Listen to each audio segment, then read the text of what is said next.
سب سے پہلے تو محترم پروفیسر طاہر صاحب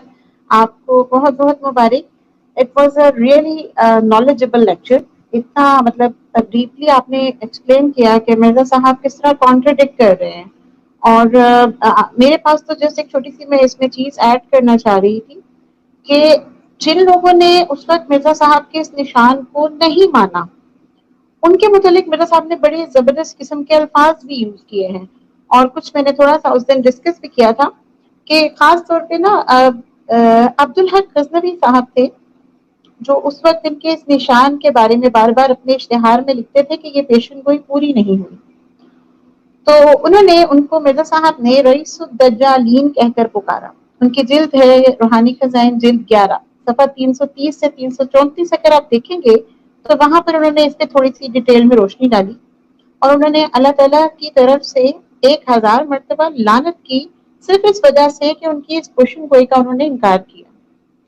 اچھا اس کے بعد وہ لکھتے ہیں کہ حضرت صلی اللہ علیہ وآلہ وسلم کا یہ فرمانا یعنی دوبارہ سے اس کو حدیث کا نام دیا اور حضرت سے منسوب کیا اور پھر نیچے لکھا کہ اس غرض سے نہیں تھا کہ وہ خصوص کسوف قانون قدرت کے برخلاف ظہور میں آئے گا بلکہ مطلب یہ تھا کہ اس مہدی سے پہلے کسی مدعی صادق یا کاذب کو یہ اتفاق نہیں ہوا ہوگا کہ اس نے مہدویت یا رسالت کا دعویٰ کیا ہو اور اس کے وقت میں ان تاریخوں میں رمضان میں خصوف و کسوف ہوا ہو. یعنی ان کا کہنا یہ تھا کہ یہ جو بھی الفاظ ہیں جن کو امام باقر سے منسوب کیا جاتا ہے یہ حضرت کا فرمانا ہے نعوذ باللہ. اور اس کا مقصد یہ تھا کہ اس مہدی سے پہلے یعنی وہ اپنی بات کر رہے ہیں کہ میں چونکہ مہدی موعود ہوں اور میں سچا بھی ہوں تو میرے سے پہلے کسی بھی صادق یا کاذب کے لیے یہ اتفاق ہو ہی نہیں سکتا کہ اس نے ایسا دعویٰ کیا ہو اور اس کے وقت میں ان تاریخوں میں رمضان میں خصوف و کسوف ہوا.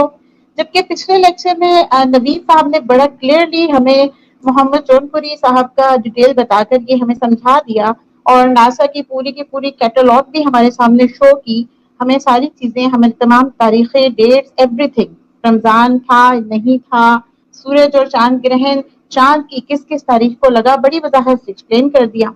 یعنی ہوا کیا کہ انہوں نے یہ مرزا صاحب کا دعویٰ غلط ثابت کر دیا کہ کسی بھی مدعی صادق یا کاذب کے لیے ایسا پورا نہیں ہو سکتا.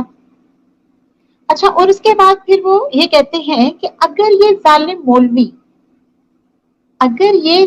مولوی اس قسم کا خصوف و کسوف کسی بھی اور مدعی کے زمانے میں پیش کر سکتے ہیں تو پیش کریں. اس سے بے شک میں جھوٹا ہو جاؤں گا. تو میں بتانا یہ چاہ رہی تھی کہ دراصل آپ سب احباب جو یہ سٹریم کر رہے ہیں آپ لوگ اب ظالم مولوی ہیں کیونکہ آپ نے مرزا صاحب کے پہلے 500 سال پہلے ایک ایسے مدعی کو پیش کر دیا جس کے زمانے میں اسی قسم کا خصوف و کسوف ہو گیا. اس سے مرزا صاحب نے کیا کہا کہ اگر ایسا ہو جائے ایسا پیش کر دیں جو کہ آپ لوگوں نے پیش کر دیا تو میں جھوٹا ہو جاؤں گا. تو بڑی ہی کلیئرلی مرزا صاحب نے اپنے جھوٹے ہونے کی ایک صاف نشانی دے دی کہ اگر ایسا ہو جائے تو میں جھوٹا ہو جاؤں گا. تو آپ ظالم مولویوں کو ایک مرتبہ پھر مبارکباد کہ آپ نے مرزا صاحب کو جھوٹا ثابت کر دیا.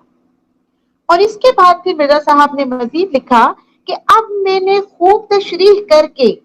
اصل معنوں کو ننگا کر کے دکھلا دیا ہے. یعنی ہم سب لوگ اس قول کو پڑھ بھی لیں تو ہمیں سمجھ نہیں آئی تھی اس کی خوب تشریح خود مرزا صاحب نے کی اور پھر اس کے معنی کھول کے رکھ دی.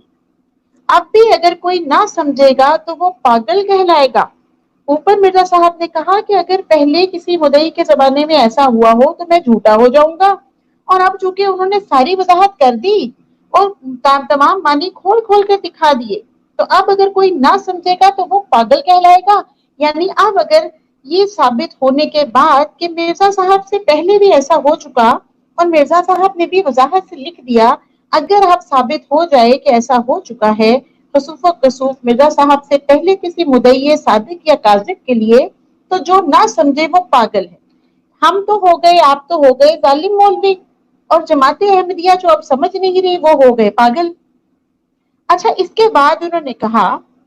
ایک چھوٹا سا پوائنٹ اور رہ گیا کہ ان کا کہنا یہ ہے کہ جن بزرگوں سے یہ تمام اقوال وابستہ ہیں ان بزرگوں کو جو شخص اب جھوٹا کہے، ان بزرگوں کو جو شخص جھوٹا کہے جن کے طفیل سے ہمارے نبی صلی اللہ علیہ وآلہ وسلم کا معجزہ اس دنیا پر کھلا، وہ بذات خود جھوٹا اور بے ایمان ہے۔ یعنی اب دیکھا جائے تو مرزا صاحب نے کوشش کیا کی تھی کہ ہزار مرتبہ لعنت بھیجے، ظالم مولوی کہیں، بذات جھوٹا اور بے ایمان کہیں ان کو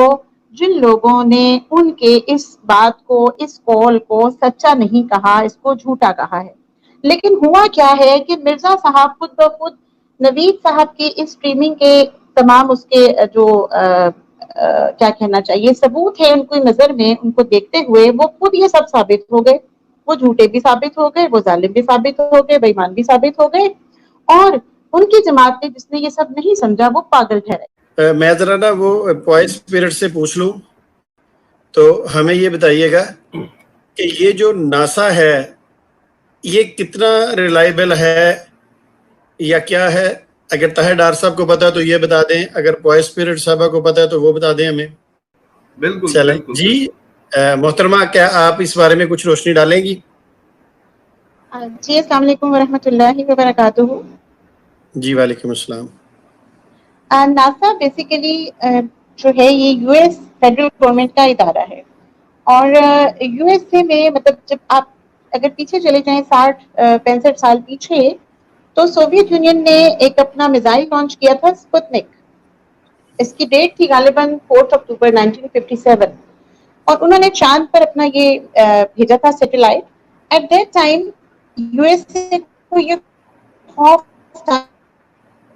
کہ ہم اسپیس وار میں پیچھے نہ رہ جائیں، تو انہوں نے ایسا کیا کہ ان کے پاس ایک نیشنل ایڈوائزری کمیٹی تھی ایٹ دیٹ ٹائم، اس کا نام تھا NACA، national advisory committee for aeronautics, ٹھیک ہے۔ وہ ایڈوائزری کمیٹی ایروناٹکس کی جو تھی اس کو لیٹر آن انہوں نے 1958 میں ناسا کا نام دیا، اور پھر اس کے ذمہ یہ سب کام لگا دیے کہ انہوں نے اسپیس وار میں یو ایس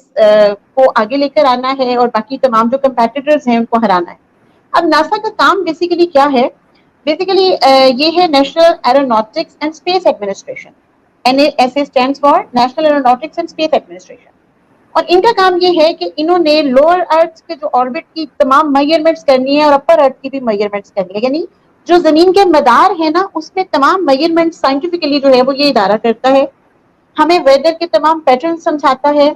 ایئر کرافٹ اچھے سے اچھے جو ڈیولپ ہوتے ہیں ان کی ٹیسٹنگ ہوتی ہے، ایئر ٹریول کے اندر جو ان کو مزید فاسٹر قسم کی چیزیں چاہیے ہیں، اور جتنے بھی سورج چاند گرہن کے ریکارڈز ہیں یہ کئی ہزار سال کے ریکارڈز ناسا نے اپنی ویب سائٹ پہ مینٹین کیے ہوئے ہیں۔ تو یہ ایک بہت اوتھینٹیکیٹڈ سی رپورٹ تھی جو نوید صاحب نے پیش کی تھی، اور اس کے بعد ہی ہم نے پھر اس کو گوگل پہ جب سرچ کیا ناسا کو تو پتہ چلا کہ یہ تمام چیزیں جو انہوں نے پیش کی وہ بالکل درست تھی، بالکل اوتھینٹیکیٹڈ تھی، کیونکہ بہت ہی ایکوریسی سے ناسا نے سولر اور لیونر ایکلپس کی ڈیٹیلز وہاں پر دی۔ اور ناسا نے جو ہے وہ ایک اور میں چھوٹی سی بات آپ کو یہاں پہ پیش کر دوں کہ ہمارے جو احمدی حضرات ہیں